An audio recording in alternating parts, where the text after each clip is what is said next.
Allahu Akbar, Allahu Akbar, Allahu Akbar. Sudah 11 bulan saya nggak punya kerjaan tetap. Nafkah yang saya berikan ke istri sangat minim sekali. Keluarga istri meminta saya untuk pisah. Akhir-akhir ini istri juga sudah tidak tahan. Istri saya bekerja. Sebenarnya kami masih saling menyayangi, istri saya masih cinta sama saya. Ustadz, gimana saya menyikapi masalah ini? Apa saya ikuti maunya istri dan keluarga? Saat ini istri saya lagi didekati pria lain yang lebih mapan dan kaya. Salahkah saya kalau memukul pria tersebut? Karena pria itu telah mengambil kesempatan dalam kesempitan rumah tangga kami. Ustadz minta amalan atau wirid untuk melapangkan rezeki. Ini ada hubungannya sama tema nggak ini? Hah? Jawab atau enggak? Kasihan. Ya udahlah, kena malam terakhir ya.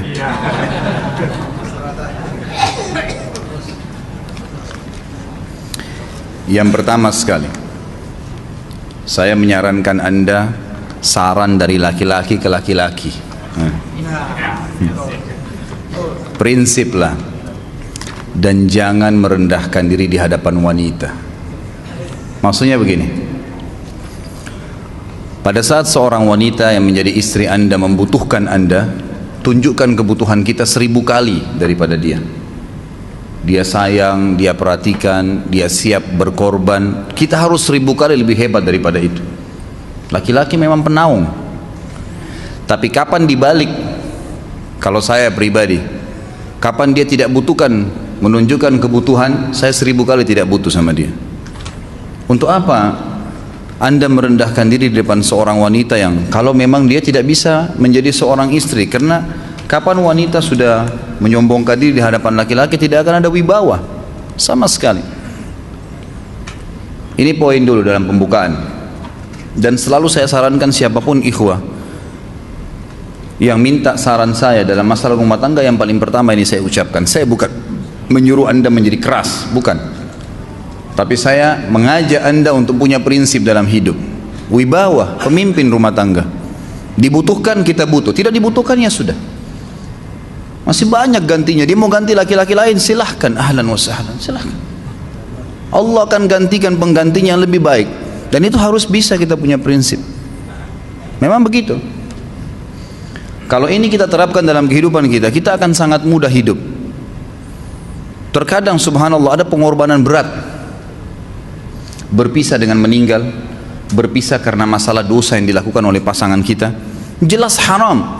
Kalau ada seorang istri hanya karena masalah suaminya kekurangan ekonomi mau berhubungan sama laki-laki lain, wanita apa ini? Cinta itu pengorbanan, kasih sayang, bukan hanya pada saat mampu kemudian disayang, pada saat tidak mampu kemudian ditinggal. Subhanallah. Hati-hati, hukum Allah subhanahu wa ta'ala berlaku. Akhwat yang jadi istri, ikhwah yang jadi suami, harus tahu pasangan kita itu punya Tuhan sebagaimana kita punya Tuhan yang sama. Dan Allah itu maha adil. Memang dalam kehidupan kita ada naik turunnya.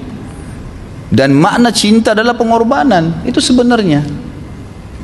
Kalau hanya kita kantongnya lagi penuh kemudian disuka sama istri, pada saat lagi tipis, lagi masalah kemudian dia mau berhubungan sama laki-laki lain, naudzubillah min dzalik. Wanita apa ini? Kalau saya tidak naungin. Kalau saya nggak naungin. Kamu mau sama dia silahkan. Ahlan sahlan, silahkan jalan. Kalau saya, istri saya sangat tahu prinsip saya. Kalau kamu merasa ada laki-laki lain yang kamu anggap baik, atau kamu mau ingin memasukkan pendapat keluargamu dalam rumah tangga saya sehingga kedudukan saya sebagai suami tidak didengar lagi, silakan pilih keluarga kamu. Tidak ada masalah. Jadi jangan jadikan sebagai beban. Oh, nanti kalau pisah saya hidupnya bagaimana? Saya melarat. Ini kenapa? Saya mati kalau nggak sama dia, ya mati bener nanti.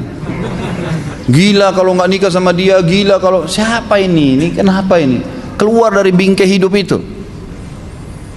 Seorang muslim itu hidupnya mulia. Dia dihormatin, dia menghormatin. Dia dihina, tinggalkan. Allah SWT tidak menyuruh kita menghinakan diri, tidak boleh. Kalau wanita ini misalnya, istri ini yang dikatakan tadi masih mencintai suaminya, dia hanya sekedar minta kerja, ya, garis bawahi kalimat ini ya, dia hanya sekedar minta kerja untuk membantu nafkah rumah tangga, ahlan wa sahlan, jempol, nggak masalah, bagus itu.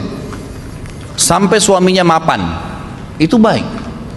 Tapi dalam kondisi masih status istri punya hubungan sama laki-laki lain, naudzubillah min dzalik, mana ghirah, mana kecemburuan positif yang telah Allah pelihara dalam diri kita, nggak boleh. Pada saat seorang sahabat pulang ke rumahnya mendapatkan istrinya selingkuh dengan laki-laki lain, tidak disebutkan apakah berhubungan biologis atau tidak, tapi yang jelas sahabat ini sampai kaget masuk ke rumahnya temukan ada laki-laki lain. Dia bingung mau lakukan apa. Dia pergi ke Nabi SAW lalu berkata, ya Rasulullah, saya pulang rumah istri saya lagi sama laki-laki lain. Maksudnya dia pandu saya harus buat apa nih? Apa yang terjadi? Subhanallah, Sa'ad radhiyallahu anhu sahabat Nabi mulia menghenuskan pedang mengatakan, ya Rasulullah, kalau terjadi pada rumah tangga saya akan penggal dua-duanya. Dua-duanya saya penggal nih. Tapi di sini ulama bilang Sa'ad ingin menghukum kalau terjadi pada keluarganya dengan penggal ini, bukan maksudnya dia menghukum secara individu, maksudnya saya ingin terapkan hukumnya Allah, dirajam, dibunuh karena mereka sudah menikah dan berzina. Hukum Allah terapkan, kemuliaan agama harus ada, harus begitu. Seorang istri yang mau tinggal di bawah naungan kita sementara kita sudah berkorban di bawah terik matahari, sudah bekerja, sudah memilih dia dari sekian banyak wanita, kemudian dia mau berkorban, hormatin dia, junjung dia, lindungin dia, rangkul dia, gitu kan, bela dia, memang harus begitu. Tapi kalau masih dalam naungan, kemudian sedikit himpit masalah ekonomi lalu berhubungan sama laki-laki lain, naudzubillah, jangan dipertahankan, berbahaya sekali, gitu kan. Jangan Anda menjadi laki-laki lemah, gitu. Saya kemarin ditelepon oleh dua orang sekaligus, subhanallah. Sahabat dekat telepon kepada saya, laki-laki. Ustadz, maaf mau ngomong sebentar.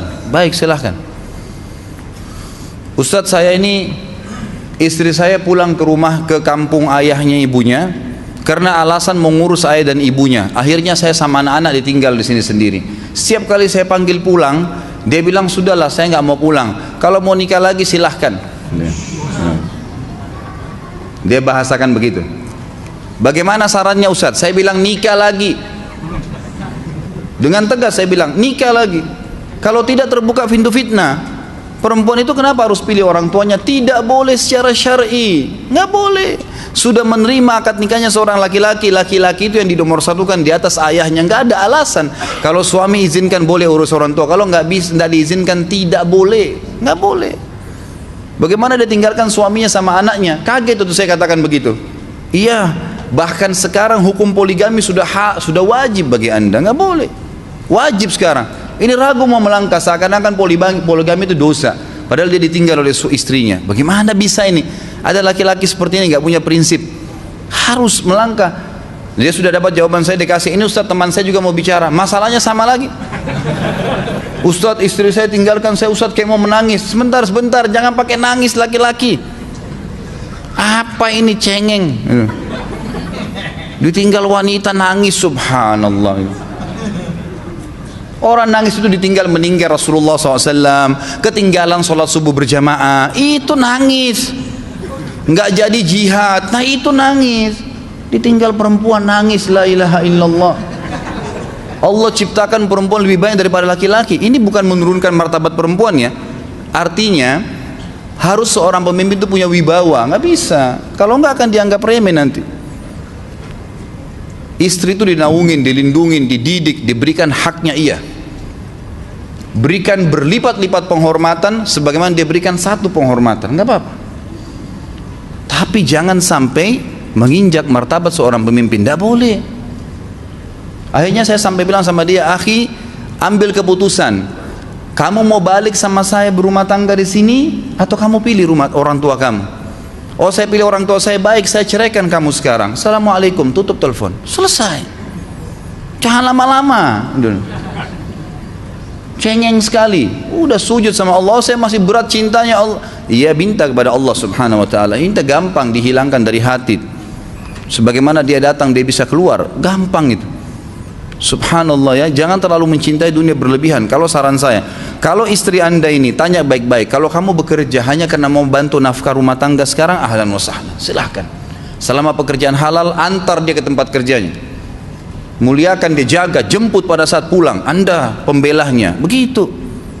Tapi kalau berhubungan sama laki-laki, ada subhanallah suami depannya dia istrinya telepon laki-laki lain dan dia menerima itu. Mana ini? Dalam agama haram, wallah haram itu hukumnya, nggak boleh. Itu namanya dayuth dalam agama. Nabi SAW mengatakan Allah melaknat dayuth. Kata sahabat, siapa itu dayuth ya Rasulullah? Laki-laki yang tidak punya cemburu terhadap pelanggaran agama yang terjadi pada istrinya. Gimana caranya? Nggak boleh dalam agama Islam, gitu kan? Makanya biasakan hati kita terisi dengan cinta kepada Allah SWT dan bukan cinta kepada manusia. Mencintai istri karena Allah yang perintahkan, mencintai suami karena Allah yang perintahkan. Jadi semua karena Allah. Tidak ada kata-kata hilang, tidak ada rugi kalau kita meninggalkannya. Jadi ini hal mendasar yang saya tahu, Allahu alam. Jadi sampaikan seperti itu. Kalau wirid apa? Saran saya adalah memperbanyak istighfar kepada Allah SWT. Gunakan momen musibah itu sebagai kesempatan untuk mendekatkan diri dengan Allah Subhanahu wa taala. Begitu ya.